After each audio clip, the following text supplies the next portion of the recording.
მეხუთე წუთზე ოფიციალურად 100 არის ყოველთვის, მაგრამ საჯის მიერ დამატებული უკვე მეორე წუთი მიმდინარეობდა და გაიტანა გოლი. 1-1 ესე გავიდნენ გუნდების შესვენებაზე, გამეორებით პირველი ტაიმის ფრაგმენტები, ეს სულ მატჩის ახალი დაწყებული იყო, როდესაც აი ამ ეპიზოდში შექმნას სახიფათო მომენტი დეიან დამიანოვიჩმა.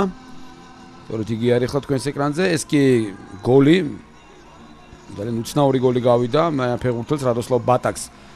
სანაესთან ორთაბრძოლაში მოხვდა ბურთი ფეხზე, იქ მეკარემაც ვერ ითამაშა კარგად და საბოლოო ჯამში გოლი აღმოჩნდა. ბურთი აღმოჩნდა საქართველოს ნაკრების კარში, რომელსაც გიორგი ლომაია იცავს დღეს, რამდენიმე რაკურსით გვანახებენ ახლა ჩვენ ამ ეპიზოდს.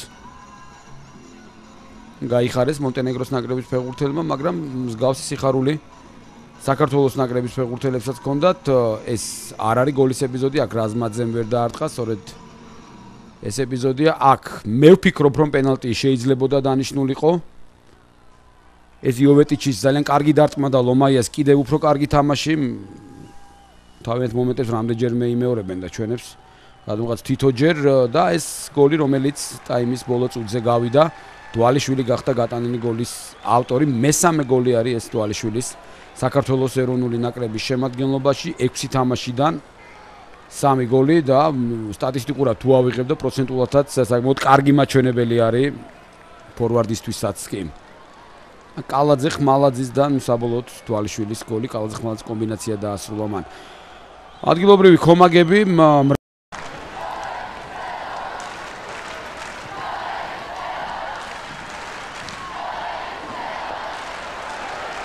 ასმიზავთა მორიგიერიში და ანგარიში გახდა 2-1. კიდევ ერთი შეცდომა, რომელიც ძალიან ძვირად დაიწყო ანდრია დელიბაშიჩის შესაძლოა შემოსული ფეხბურთელი.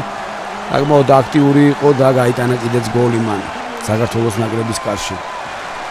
ახლა გამეორებით კიდევ ერთი შეცდომა დაუშვეს დაცვის ცენტრში ქართველმა ფეხბურთელებმა და ახლო მანძილიდან მიეცა შანსი. დელიბაშიც მან და ძალიან კარგად გამოიყენა ეს შანსი. გამეორებით